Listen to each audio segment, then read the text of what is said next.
네, 안녕하세요. 신박사 인사드리겠습니다. 8월 23일 일요일 오후입니다. 지금 한 3시 정도 됐는데요. 날씨가 참 좋은데 뉴스에서는 지금 코로나 상황이 전국적으로 확산된다는 아주 우려스러운 어떤 내용들이 계속 흘러나오는 것 같아요. 그래서 구독자님들께서도 발걸음이 좀 가볍지 않으실 것 같은데요. 음, 참 유튜브 이렇게 많은 분들 이렇게 접하면서 실제로 한번 오프라인에서 보고 싶다는 생각을 저도 가지거든요. 그런 의사를 보이는 분들도 몇몇 계셨는데요. 코로나가 이게 어느 정도는 좀 가셔야, 종식 단계까지는 아니다 하더라도 정말 우려스러운 그런 시기가 지나야 우리가 함께 마주할 수 있는 그런 날이 오지 않겠어요? 그래서 정말 이 상황이 정말 국민의 어떤 의지로 극복해 나갈 수도 있는 거고, 약간 방심하면 정말 심각하게 확산될 수도 있는 그런 굉장한 어떤 변곡점에 있는 것 같은데, 다들 만전에 좀, 방역 만전에 좀 기하시도록 당부드리고요. 저도 그래서 정말, 방콕을 하면서 주말에 책을 좀 봤어요. 바이러스 관련된 서적을 좀 구입해가지고 보는 시간, 그런 상식을 좀 높여야 되겠더라고요. 그래서 그런 내용들을 좀 얘기 드리고, 오늘 이제 영상 제목은요, 코로나19 상황의 게임 체인저, 백신인가 치료제인가, 그리고 셀트론의 주가를 움직이게 만들 것은 무엇인가. 이 주제로 한번 얘기를 해보려고 하고요. 먼저 이제 그 많은 구독자님들께서 제보를 한 대여섯 분이 이렇게 주신 것 같아요. 공매도 금지 연장, 확실시된다 이런 기사가 최근에 나왔는데요. 지난 21일 날이죠. 홍남기 이제 경제부총리가 공매도 금지 연장 바람직하다. 제도 개선도 검토를 해야 된다는 이런 긍정적인 기사가 이제 며칠 전에 있었거든요. 그래서 사실 개인적으로도 공매도는 연장되겠다. 그렇게 생각을 하고 있었거든요. 근데 이제 오늘 기사가 좀 세게 나온 것 같은데요. 그 기사 한번 좀 보도록 할게요. 먼저 코로나19의 공매도 금지 연장 사실상 결정 6개월 정도가 유력하다 이런 기사가 나오는데요. 금융당국 같은 경우 지금 다음 달 9일 정도 발표하는 게 좀 유력시 되고 있고요. 이달 발표될 수도 있다고 합니다. 그러니까 이거는 좀 임팩트가 있죠. 특히나 이제 셀트론이라는 종목이 공매도 비율이 상장 주식 대비해서 6%가 넘어가는 정말 압도적인 공매도 비율을 보이는 시총 상위주인데요. 최대 수혜주는 셀트론 그룹주가 아닐까 생각이 됩니다. 그리고 이제 HLB 같은 그런 어떤 신약주들, 신약주들이 조금 공매도 비율이 높거든요. 그래서 그런 종목군들, 바이오 종목에는 굉장한 큰 호재 이슈다는 부분으로 받아들이면 될 것 같고요. 사실 지금 코로나19가 재확산되고 있는데 공매도를 금지 연장을 하지 않는다. 이것도 희한한 거거든요. 그때 코로나 상황이 이제 굉장히 심각해지면서 주식시장 우려 때문에 결국 이제 요걸 금지를 했던 건데, 지금 코로나가 다시 재확산되는 어떤 분위기 속에서 연장을 안 한다. 그게 사실 좀 명분상 이상하잖아요. 그래서 사실 이거는 굉장한 모멘텀이 될 거라 생각되고요. 기사를 좀 구체적으로 더 보면요. 23일 금융투자업계와 정치권 등에 따르면 금융위는 최근 공매도 금지 조치를 추가 연장하기로 사실상 결정한 것으로 알려졌다. 연장 기간은 6개월이 유력하다. 금융위는 이 같은 방침을 격주 수요일 여는 금융위 정례 회의에서 의결한 뒤 발표할 것으로 보인다. 오는 27일 예정된 증권업계와 간담회 등 남은 의견 수렴 절차 등을 감안하면 다음 달 9일 발표 가능성이 크다. 그래서 불확실성을 싫어하는 투자자들의 특성을 고려해 한시라도 빨리 금지 조치 확정을 바라고 있다. 금융투자업계에서. 그래서 오는 26일 뭐 전격적으로 발표해서 시장을 안심시켜 줄 가능성도 남아 있다는 얘기다. 이 코로나가 지금 뭐 주말 상간에도 지금 뭐 과연 400명 가까이 이렇게 늘어났기 때문에 증시가 다음 주에 조금 이게 계속적으로 늘어나면요, 약간 좀 변동성이 좀 생길 가능성이 있거든요. 그런 가운데 금융위가 좀 전격적으로 발표할 수도 있지 않겠느냐, 그런 생각이 좀 들기도 하고요. 그리고 이제 요 기사에서 좀 볼 내용이, 금융당국은 추가로 확보한 6개월간의 공매도 금지 기간 동안 이 제도의 허점을 보완할 대책을 찾겠다는 방침이다. 그렇죠. 이거는 뭐 한시적인 거고, 금지를 한다는 거는 뭔가 좀 지속적인 어떤 뭔가 변화를, 이 공매도 제도의 어떤 굉장히 불합리성, 그리고 이제 기울어진 운동장을 만들어내는 그런 어떤 개인 투자자의 불리한 그런 어떤 상황을 좀 타개하는 모양으로 좀 바꿔야 되지 않겠어요? 그런 내용인 것 같고요. 국내 시장에서 개인 투자자의 공매도 참여 비중은 1% 미만인 반면 미국, 유럽은 물론 일본에서도 전체 공매도의 25%가 개인 투자자가 한 것. 공매도 접근성이 평등하지 않다. 아니, 개인한테 안 빌려주니까, 기관한테만 빌려주니까. 다만 개인 투자자 일각에서는 외국인과 기관에 유리할 수밖에 없는 현행 공매도 제도의 한계는 보완하지 않은 채 개인 투자자의 접근성부터 높인다면 오히려 피해볼 수 있다고 우려한다. 그래서 이제 이번 공매도 제도의 어떤 보완할 가능성이 조금 높아지는 것 같고요. 금융위가 이번에는 제대로 좀 인식해보기를 좀 기대를 해보겠습니다. 그리고 이제 또 보시면 지금 현재 공매도 금지가 되고 있지만 공매도가 있잖아요. 예, 그게 바로 이제 시장 조성자 제도인데요. 요것도 이제 검토가 될 걸로, 요 개선의 제도에 대한 개선도 검토될 걸로 보인다. 그래서 요 이제 기관에 대한 특혜를 없애야 된다, 이런 어떤 주장들을 하는 거에 대해서 아마도 이제 검토 대상으로 될 것 같아요. 그래서 다음 달 공매도 재개 여부 설문조사를 했는데 예정대로 재개해야 된다 15.7%가 있네요. 어떤 주장의 근거인지 궁금하네요. 15%나 있네요, 그래도. 하여튼 뭐 이번에 연장은 될 것 같으니까요, 한시름 좀 놓을 것 같습니다. 그럼 이제 코로나 상황 한번 짚어보겠는데요. 야, 코로나 이거 좀 심각해지는 것 같아요. 지금 보시면 지난 이제 어제죠? 어제 이제 397명이 늘어났어요. 금요일 날에도 이제 332명. 그러니까 이게 검사 진행이 최근에 한 3, 4차건에서 보시면 지금 5,000건으로 좀 올라왔죠. 그러니까 검사 진행이 많아진다는 것 자체가 약간 좀 의심 증상 생기는 사람이 많아지기 때문에 확진자가 상당히 늘어날 수 있는 가능성을 보여주는 거거든요. 그래서 저번에 얘기 드렸듯이 이게 전국으로 좀 확산되는 게 굉장히 무서운 거다. 지금 보시면 수도권 쪽에서 발생된 거 말고 비수도권에서도 100명 정도. 그러니까 지금 전국으로 확산되고 있는 거거든요. 이게 진짜 무서운 거예요. 예.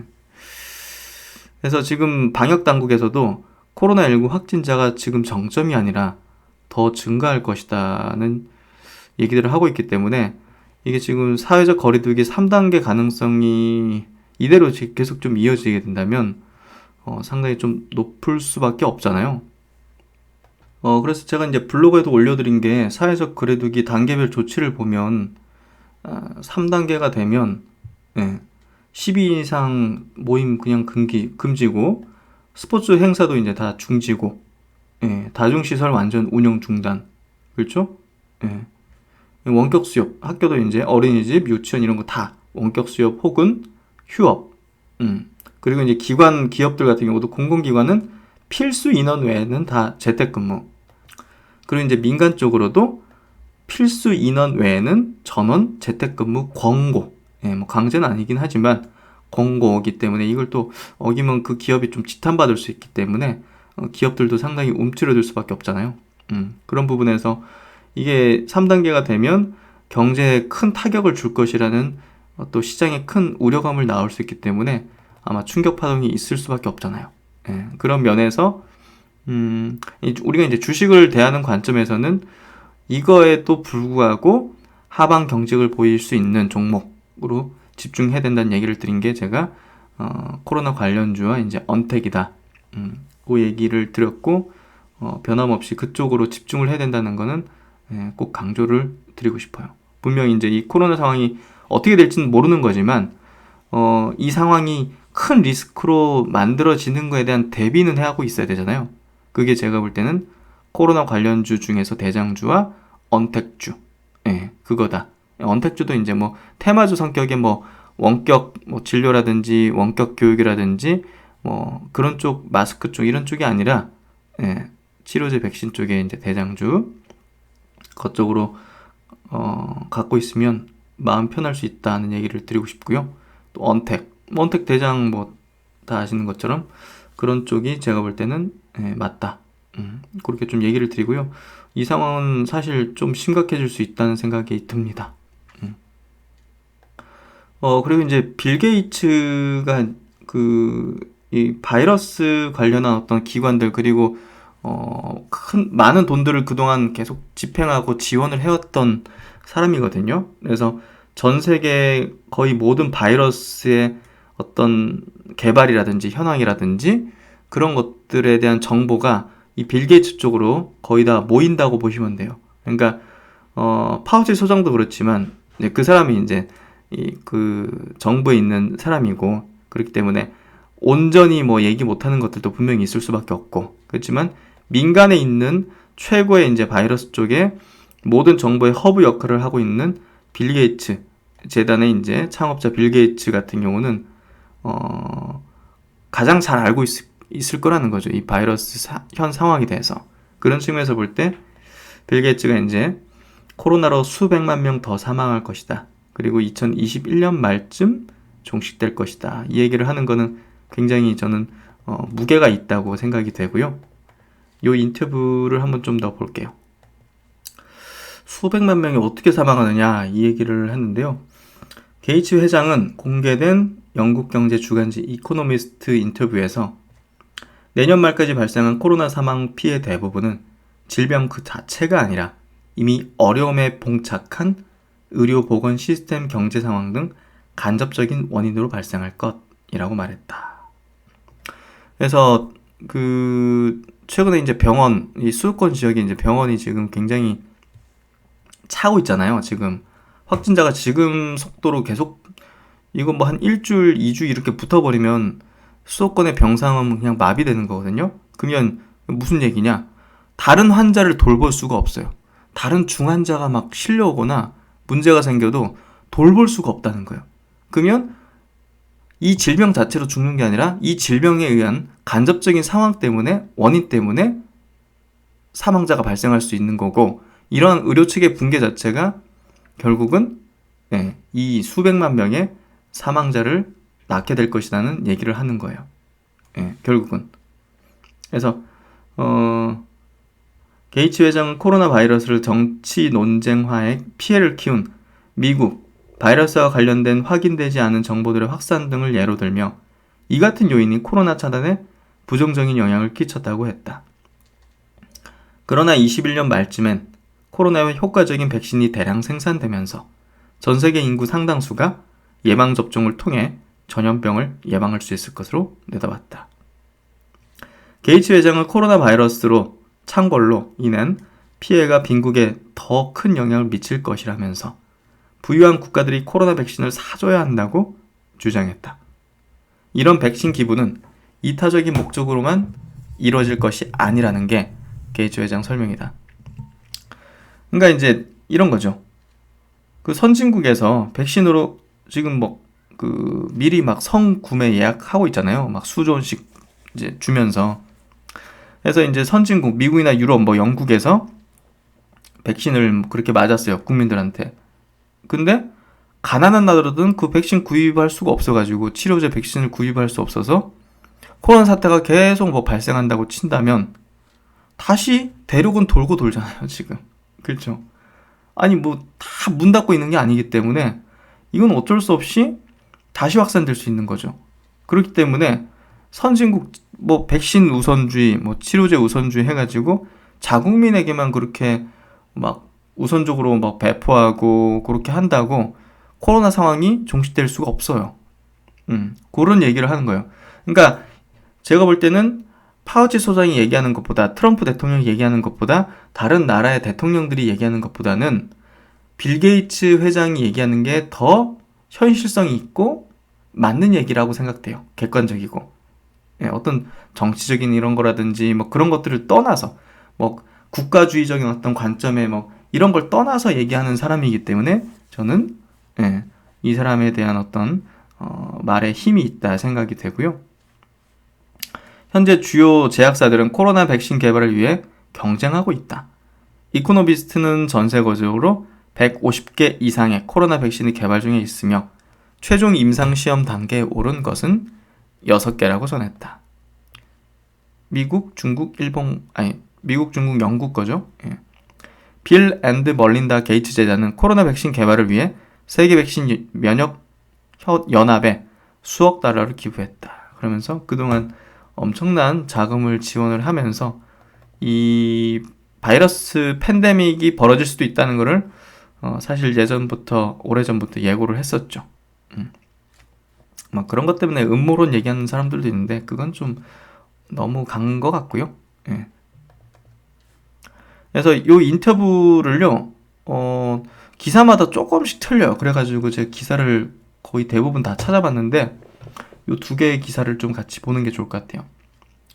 빌 게이츠는 인터뷰에서 21년 말까지 효과적인 코로나19 백신이 대량 생산되고 전 세계 인구 상당수가 사태가 종식되기 위해 필요한 면역을 획득하게 될 것이라면서, 다만 이 과정에서 적정한 백신을 확보하지 못한 나라가 코로나19 확산의 또 다른 진원지가 돼서 추가 희생자를 낳을 수 있는 만큼 부유한 국가가 백신 생산에 필요한 비용을 충당할 만한 가격을 책정해 구매하는 방법으로 저소득 국가의 저렴한 백신 확보를 도와야 한다고 주장했다. 그리고 이제 빌 게이츠는 미국을 중심으로 크게 유행하는 비과학적인 회의주의에도 일침을 가했다. 그는 이달 이뤄진 미국 여론조사에서 미국인 3분의 1이 코로나19 백신 접종 의향이 없다고 응답한 데 대해 시민의식을 발휘해 적극 접종해야 한다고 주장했다. 미국인들도 지금 코로나19 백신 접종을 안 받겠다는 사람이 굉장히 많은 것 같은데요.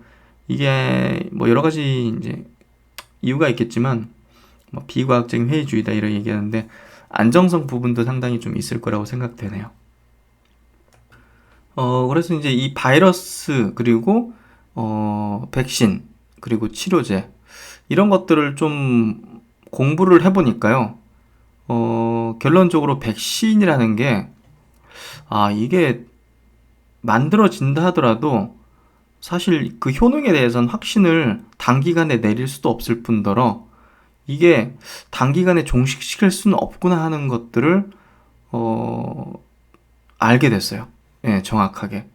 과거의 어떤 사례라든지 이런 데이터를 통해서. 그래서 그런 내용들을 한번 좀 얘기를 해볼 건데요. 그래서 이제 어떤 중요한 게임 체인저가 어떤가가 될 것인가를 좀 얘기하고 싶은 거고요. 이 이제 바이러스 쇼크라는 책에 나온 이제 한 교수님이 쓰신 책인데 거기 나온 내용들을 한번 좀 말씀 드려볼게요. 그동안 이제 인류를 공포로 몰아간 바이러스 전염병 유행의 역사를 보면요, 정말 많았습니다. 1918년 우리가 뭐 알고 있는 뭐 스페인 독감, 뭐 2천만 명에서 5천만 명 사망한 걸로 추정된다고 하죠. 그리고 57년도 이제 아시아 독감, 전 세계 한 200만 명 정도 사망한 걸로 추정됩니다. 68년도에 이제 홍콩 독감도 있었어요. 이것도 전 세계적으로 한 100만 명 정도 사망하게 만들었어요. 그리고 76년에 뭐 아프리카 쪽에 에볼라 바이러스, 81년도에는 에이즈 바이러스, 뭐 아직 정보가 안 됐죠? 예. 97년 뭐 중국 인플루엔자 바이러스, 99년 말레이시아의 바이러스, 그리고 이제 99년도 뭐 미국의 웨스트 나일 뇌염, 뭐 모기 쪽에서 이렇게 모기 매개체가 된 것 같아요. 그리고 이제 2001년도 방글라데시 나파뇌염, 2003년도 중국 사스, 유명하죠. 2009년도 멕시코 신종 플루 14,000명 정도 사망했다고 합니다. 2009년 6월 세계보건기구가 팬데믹을 선언한 21세기 최초의 전염병. 신종 플루. 그리고 21년 메르스. 메르스 우리나라 또 충격을 크게 준 또 메르스. 그리고 2013년도 중국이 이제 인플루엔자, 조류 인플루엔자 바이러스. 그리고 2019년도에 또 이제 에볼라가 또 서아프리카에서 이제 발병을 해서 11,300명, 치사율이 40%네요. 그러니까 이제 길리어드 사이언스가 이제 에볼라 바이러스 같은 거 만들려고 계속 이제 시도를 했던 거죠. 그리고 이제 드디어 2019년도 신종 코로나 바이러스 팬데믹 선언된. 그래서 이런 것들이 있었는데, 그러면 이제 되돌아볼게. 여기서 좀 정복된 게 없죠. 정복된 게 없지만 뭐 메르스라든지 이런 것들 거의 잘 나오진 않죠. 그래도 이제 중동 지역이나 이런 데서 발병하거든요. 그러니까 이게 뭐지, 백신이 왜 개발이 안 됐지? 하는 생각이 들잖아요. 이게 뭐 여러 가지 이해 타산적인 금전적인 어떤 부분들이 있었을 거고, 이게 갑자기 이제 확 꺾이면서 환자도 별로 없고, 그리고 이제 발생 지역 자체도 약간 좀 못 사는 나라 쪽이 이제 발병하면 또 이제 상업화 의지가 많이 떨어지고 뭐 이런 것들이 아마 섞여 있을 텐데, 어쨌든 그럼에도 불구하고 이게 다 정복되지 않았다는 게 중요한 포인트죠. 그래서 유일하게 정복된 게 있어요. 천연두죠. 천연두는 지구상에서 완전히 퇴치된 유일한 바이러스 전염병이에요. 이제 많은 분들이 아실 거예요. 과거 이제 호암마마보다 무섭다 해가지고 치사율 자체가 30%였으니까.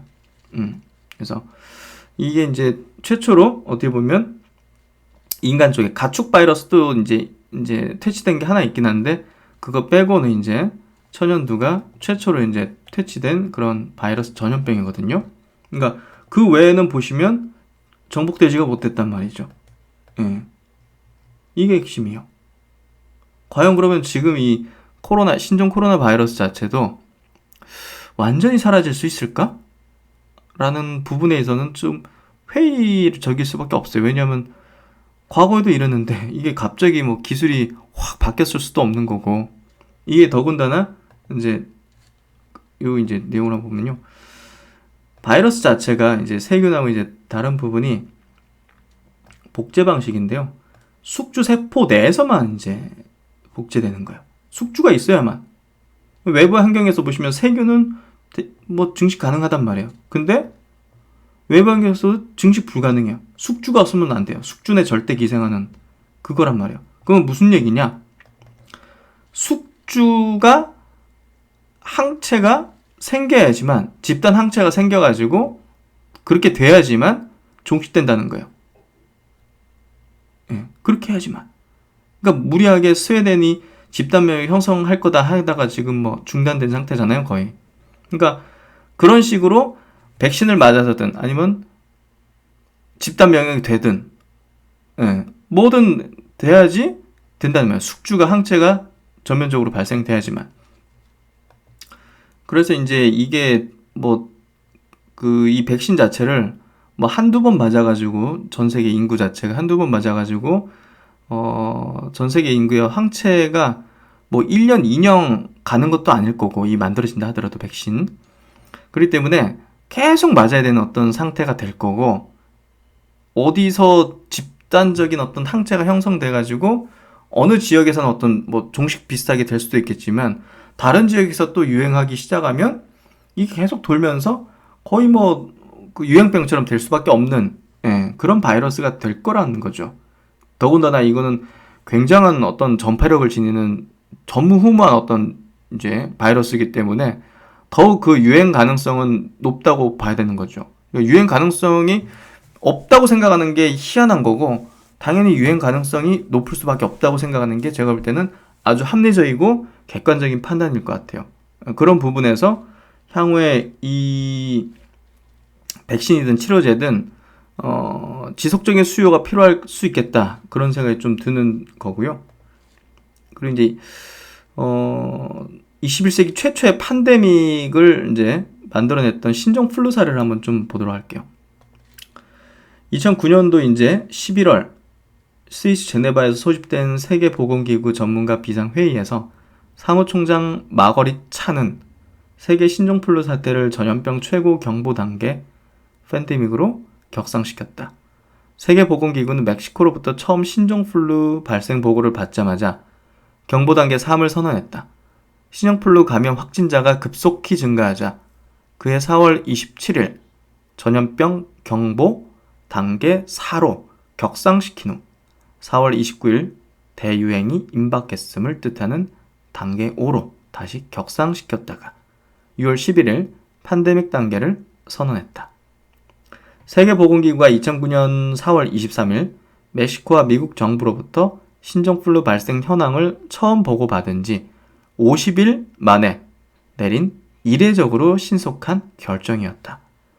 인플루엔자 팬데믹 선언은 1968년 홍콩 독감 대유행 이후 41년 만이었다. 세계 각국은 신종플루 팬데믹 선언 이후부터 이미 감염자 격리 통제와 타미플루 치료제에만 의존하기보다는 백신을 개발해서 예방하는 방향으로 로드맵을 서두르고 있었다. 우리나라도 겨울철 신종플루가 극성을 부리기 전에 예방접종을 실시하기 위해 백신 생산을 서둘렀다. 백신 개발을 시작한 지 4개월 만인 그해 10월 말 일반인을 대상으로 한 신종플루 백신 접종을 시작했다. 지금 신종플루는 상재하는 전염병으로 간주하고 이게 엔데믹이라고 합니다. 일반 독감으로 분류하여 매년 동절기 직전에 접종하는 계절 독감 백신에도 포함되어 있다.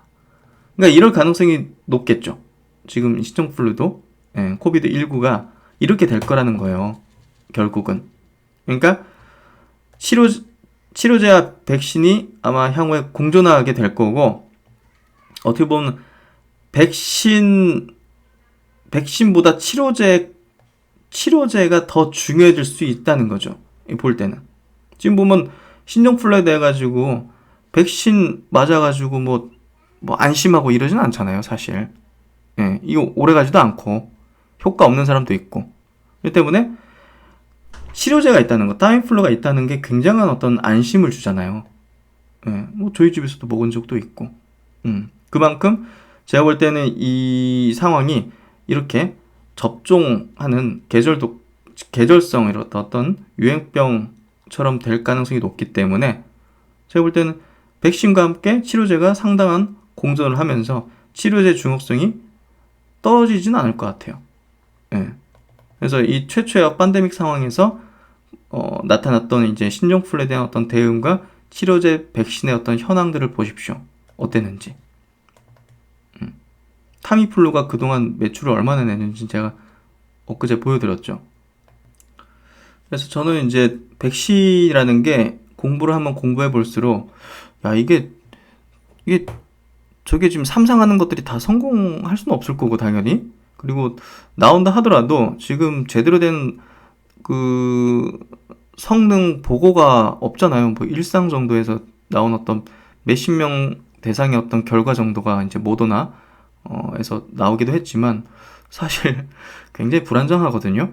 예, 그런 부분에서 볼 때는 치료제 그 중에서도 정말 특효한 이 바이러스의 특효한 어떤 신약 항체 치료제에 대한 가능성은 굉장히 높아질 수밖에 없고요.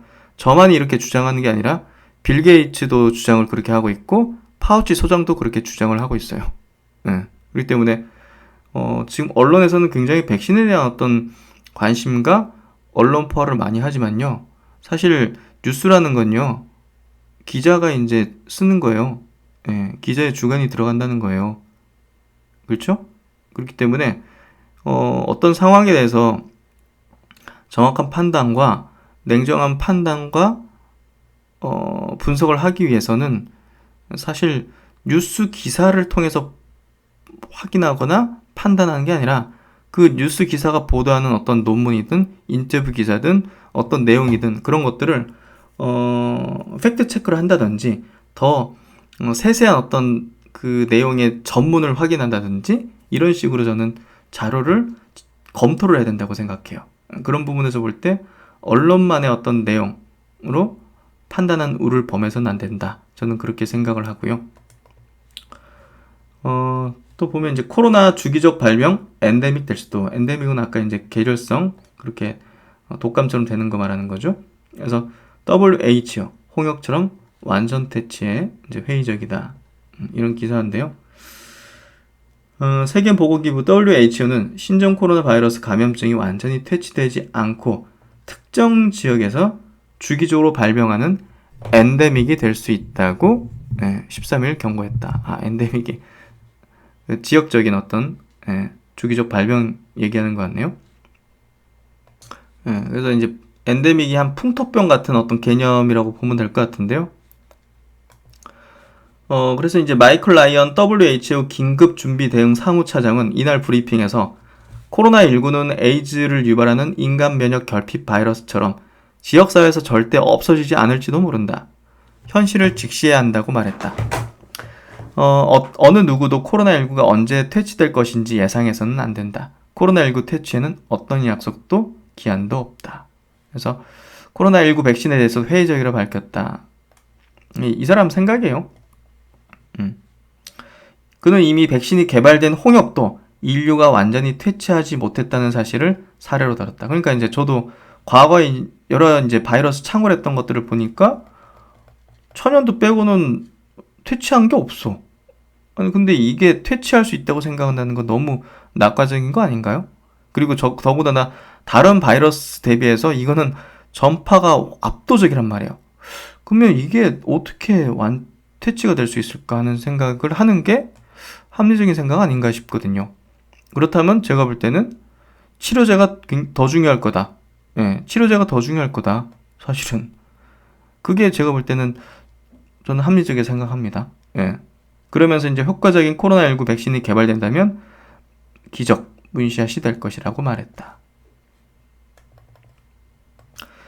그래서 이제 아까 이제 바이러스 특성에서 무조건 숙주를 통해서만 증식하고 생존할 수 있는 게 바이러스 되기 때문에 결국 숙주가 면역이 그리고 항체가 확산돼야지 만들어져야지 사라지는 건데 우리나라에서 첫 항체 검사를 했어요. 3,000명 조사를 했더니 항체 보유자가 1명이에요. 그러니까 야 이거 너무 그러니까 우리나라는 제대로 확산하면 제대로 확산할 수 있는 나라라는 거죠. 항체 보유자가 뭐 한 5% 10%도 아니고 거의 그냥 안 걸렸던 사람들인 거죠. 그러니까 이게 보시면 이제 60, 70%는 면역돼야지 확산을 막을 수 있는데 지금 우리나라는 항체 보유율이 너무 낮은 거죠.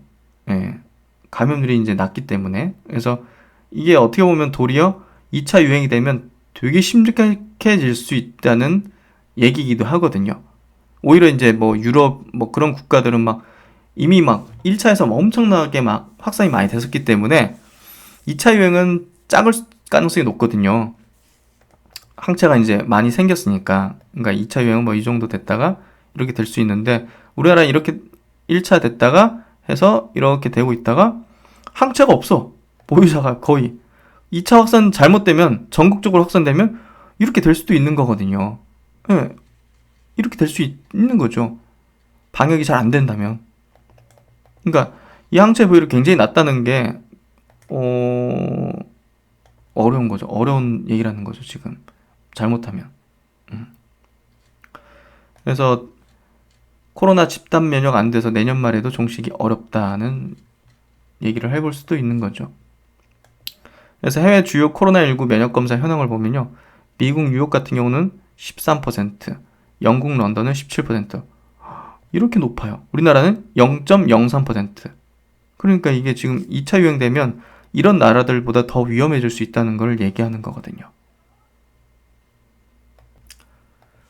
그래서 이제 국내에서도 이제 뭐 정기석 전 질병관리본부장 얘기로는 국내에서 전 국민이 백신을 제대로 맞으려면 내년 말은 지나야 할 것이다. 상당수 전문가가 내년 말이 돼도 코로나19가 종식되기는 어려울 것이라고 진단한 이유다. 그래서 가장 이상적인 상황은 코로나19의 효과적인 백신이 빨리 개발되는 것이다. 백신을 맞으면 집단 면역을 조성할 수 있기 때문이다. 예. 진짜 효과적인 백신이 나온다면 되지만 정말 그렇게 되면 좋지만 그렇게 되기가 쉬운 건 아니기 때문에 예. 사실 이런 상황 그리고 내년 말까지도 어려움을 겪을 수밖에 없는 상황이라면 치료제가 연내로 빨리 나와서 사람들에게 안심을 시켜주는 걸려도 이 특효하는 타미플루 같은 약이 있어 하면서 안심을 하면서 그래도 경제 활동 자체에 지금보다는 그래도 크게 위축되지 않는 저 같아도 그러겠어요. 야, 타미플루 같은 약이 있으니까 엄청 두려움에 떨지는 않을 거 아니에요. 그런 생각을 드는 거죠. 그래서 지금 전문가들이 얘기하기 시작하는 게 파우치 소장도 그렇고 이 빌 게이츠 회장도 그렇고 백신보다 치료제가 먼저 나올 것이다. 코로나19 백신과 치료제 연구 개발에 막대한 자금을 대고 있는 빌 게이츠 마이크로소프트 창업자는 코로나19 치료제를 예방수단보다 빨리 보게 될 것이라며 단일 클론 항체 치료제들이 아마도 가장 유망한 단계에 있을 것으로 내다봤다. 제약사들은 단일 클론 항체는 일시적으로 의료진이나 고령층 등 취약 집단의 감염을 차단할 수 있고 백신이 널리 이용 가능할 때까지 치료의 중간 단계에서 활용될 수 있다고 설명됐다. 그래서 항체 치료제 자체에 대한 지금 중요도 그리고 필요성이 굉장히 높아지는 그런 상황이라는 걸 알 수가 있습니다. 그래서 지금 글로벌 상황은요, 결국 이제 항체 치료제 쪽으로 미국의 리제론은 일라이 릴리 그리고 셀티론 이 세 개의 기업이 가장 앞서 있고 가장 상업화에 근접해 있는 그런 기업이라고 보면 될 것 같고요. 이 두 개 기업이 이제 임상 단계에서는 셀트론에 앞서 있습니다. 하지만 상업 생산은 셀트론이 더 빠르게 할 걸로 전망되거든요. 9월달 이제 셀트론이 실질적으로 여기 9월달부터 상업 생산 돌입하게 되면 상업 생산 쪽으로는 가장 빠르게 하는 기업이 될 겁니다. 그래서 지금 8월달에 이제 일상이 종료되고 9월 초중순에 이제 결과 발표가 되겠죠. 그럼 이제 이상에 빠르게 돌입할 거고, 그래서 이상 돌입할 경우에는 해외 공급 계약 가능성이 상당히 높을 거라고 생각돼요. 이미 뭐 리제네논 이 기업은 뭐 미국 정부하고 개발 성공 시에 5,400억 상당의 공급 계약을 이미 맺었죠.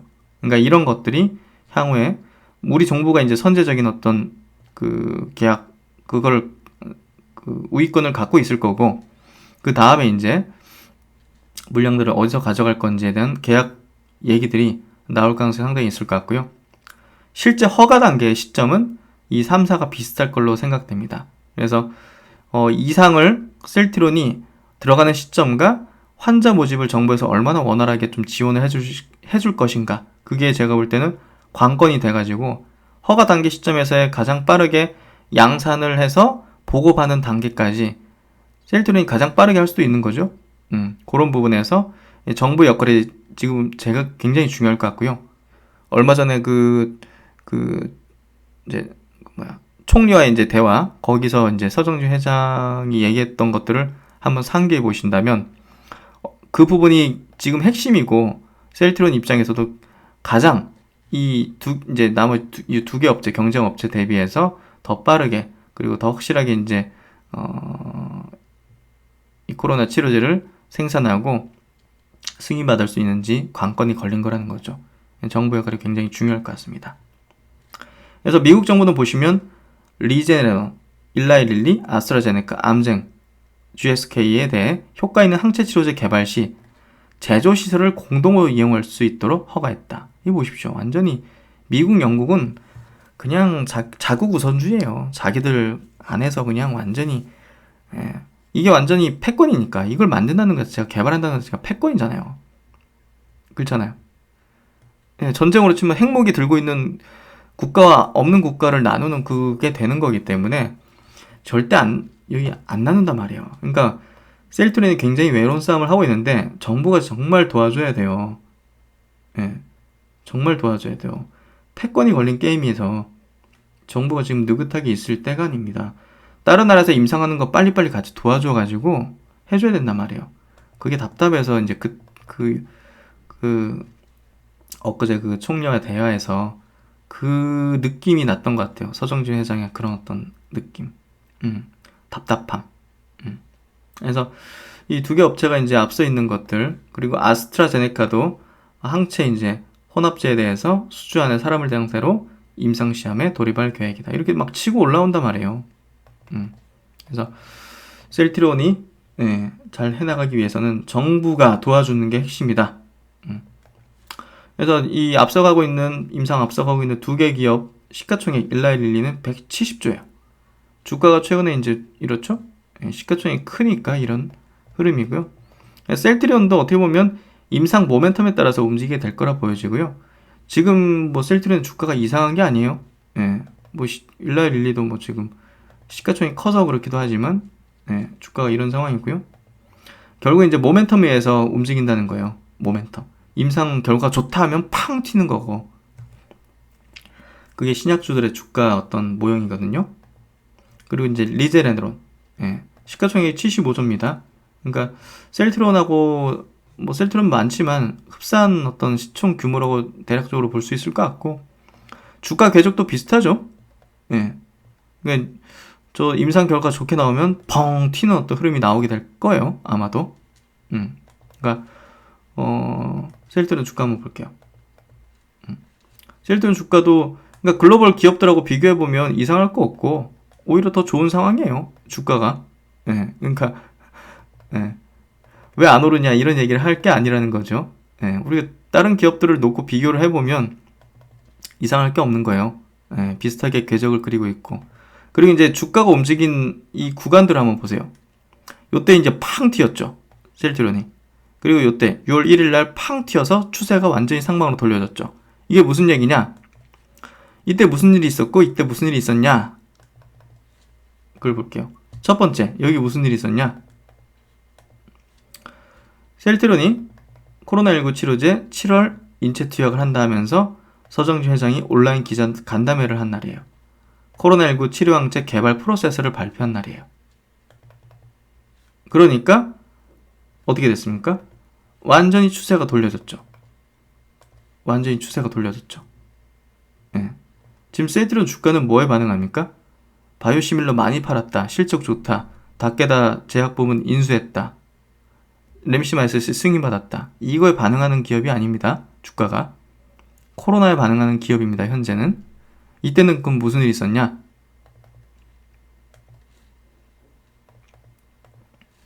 동물 실험 효과가 나타났대요.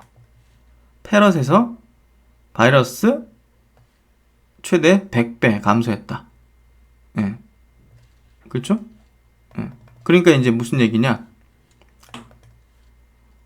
여기서부터 이게 여기까지 치고 올라온 시세는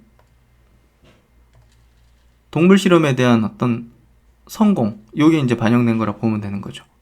그러니까 원숭이 결과 나온다 하더라도 주가가 올라가지 않는 이유가 있는 거죠. 이해되시죠? 그리고 지금은 코로나에 반응하는 거지 주가가 실적이나 본업에 의해서 반응되는 게 아니기 때문에 램시마이스씨가 유럽에서 승인받든 새로운 어떤 알약 형태를 개발하든 원숭이 결과가 나오든 이게 중요한 게 아니에요. 원숭이 결과는 이미 요 상승에서 반영됐다 보는 거죠. 그렇죠? 그럼 정리를 해보면요. 현재 셀트리온을 움직이는 것은 아까 보시면 3월 23일 서정진 회장이 코로나 치료제 개발 프로세스를 공개했을 때 팡 튀었고 6월 1일 날 코로나 치료제 전임상 페럿에 대한 결과를 공개하니까 팡 튀어서 추세가 상승했죠. 현재 본 사업이 아닌 코로나 치료제 이슈에 따라서 주가는 움직이는 것을 알 수가 있습니다. 따라서 임상 1상 결과가 주가 향배에 매우 중요함을 시사한다는 점을 우리는 알 수 있고요. 왜 주가가 안 올라가지? 코로나에 따라서 움직인다 보시면 될 것 같아요. 그리고 글로벌 기업들과의 어떤 주가 궤적 같이 비교를 해보면 아까 보시면 리제네론, 일라일릴리 비교해보면 셀트리온이 주가가 뭐 눌리고 이런 게 이상한 게 아니다. 예, 일반적인 거다. 이렇게 보면 될 것 같아요. 그렇죠? 그래서 셀트리온 주가 움직이는 것은 지난 이제 금요일 영상에서도 짚어드렸던 신약주 주가 모형대로 주가 궤적이 그려진다 보면 될 것 같고요. 결국은 임상 모멘텀에 따라서 계단식 주가 상승 형태를 보이고 있다고 생각하시면 돼요. 그래서 제넥신하고도 같이 비교해서 설명드렸죠. 제넥신도 이 모형에 따라서 움직이고 있다. 그래서 셀트리온 서정일 회장 지난 총리와의 대화에서 말했던 내용들, 말씀했던 내용들을 한번 요약 정리해보면요. 국내 일상 건강 환자 인젝션 치료제 투여는 완료했다. 8월 말에 임상 끝난다. 9월 초중순 결과 나올 가능성이 높다. 이거는 이제 제 생각이고요. 임상 이상은 연내로 종료된다. 9월부터 생산 들어가면 긴급 사용 승인 신청할 예정이다. 원숭이 실험 네덜란드에서 추가하고 있다. 해외 임상 위한 추가 데이터 확보 차원일 듯 보이며 임상은 퀄러티를 보장할 수 있는 한국, 유럽 8국가만 진행할 것이다. 임상 3상은 내년 4, 5월경 마친다. 7월쯤 결과 발표 등의 모든 과정을 종료한다. 과연 백신이 게임 체인저일까요? 치료제가 게임 체인저가 될 것인가요? 백신을 그동안의 과거의 100년 역사에 학습을 해보면 백신이 이게 온전히 사람들에게 전 인류에게 투여가 되어지려면 시간이 상당히 좀 필요할 수밖에 없다는 생각이 들고요. 그게 혹여라도 100% 효능을 보이지 않는다면 이 상황을 종료시킬 수 있는 백신이 될 수 없을 뿐더러 치료제가 없이 게임 체인저가 될 수도 없다는 생각입니다. 그래서 신종플루에서 타미플루가 없으면 그게 상황이 바뀌지 않았듯이 여기서도 상당한 효능을 보이는 치료제가 나와 주어야만 이 상황에 대한 어떤 게임 체인저가 될 수 있는 그런 상황이 도래할 것이다 는 생각이 듭니다. 그래서 이제 상업 생산은 올해 9월에 시작되는데 왜 허가 전에 생산하느냐? 이거는 허가 신청서 내기 위해서 생산 배치, 밸리데이션, 제출 항목이 있기 때문에 이게 준비되어 있어야만 허가 신청서를 낼 수 있다. 따라서 임상만 진행하고 생산 배치 같은 것을 하지 않은 회사는 허가받을 생각이 없다는 거다. 따라서 선생산을 다 하는 것이 허가까지 둔 기업인 것이다. 그래서 이제 무슨 얘기냐? 지금 뭐 그 주가 올라가는 관련주로 계속 올라가는 기업들 딱 꼬집었죠. 밸류에이션 따라가지 않으면 그 투기다. 얘기한 거예요. 지금 그게 무슨 얘기냐? 셀트리온 주가에 대한 얘기를 한 거예요. 결국은 셀트리온이 진짜다. 저는 그 발언의 어떤 문맥에서 공매도 너희들 큰일 날 것이다 얘기를 한 것 같아요. 네, 제 추측에 그 얘기를 왜 했을까? 그런 생각이 들었고요. 그리고 이제 질본과 함께 변종에 대비해서 준비하고 있다. 현재 임상에 1,500억, 변종을 대비한 임상에도 한 1,500억 정도 들어갈 것이다. 도합 3,000억 정도의 연구개발비가 들어간다. 이거 도와줄 생각하지 말고 임상 진행만 빨리빨리 할 수 있게 도와달라. 이 얘기를 몇 번 반복하시는 걸 봤죠. 그래서 이제 제가 만든 표 그때 보여드린 거 다시 한번 보여드리면요. 이번에는 그 신종플루 그때 상황보다 어마어마한 지금 환자 수와 유행이 퍼지고 있기 때문에 타미플루가 낸 매출하고 비교할 수가 없을 겁니다. 타미플루가 그게 이제 3조 원을 냈었거든요. 첫 해. 근데 셀트리온 같은 경우 이게 성공한다면 사실 뭐 렘데스비르가 지금 375만원 책정됐잖아요. 1회 2회. 셀트론이 이제 200만 명 정도 환자 수 예상해 본다면 200만 명 정도 판매가를 책정한다면 4조 원 수준의 매출이 발생하고요. 원가가 한 50만 원 정도라고 얘기했기 때문에 여기 이제 원가 빼면 3조 정도가 영업이익으로 나올 수 있다. 저는 200만 명 정도 충분할 거다. 그리고 가격 200만 원 정도 가격 책정하는 거 충분할 거다 생각이 되고요. 그래서 항체 치료제가 뭐 비싸가지고 뭐 타미플루랑 비교 대상은 아니다. 뭐 이런 얘기도 하기도 하는데요. 정부들이 비축할 수밖에 없다는 거죠.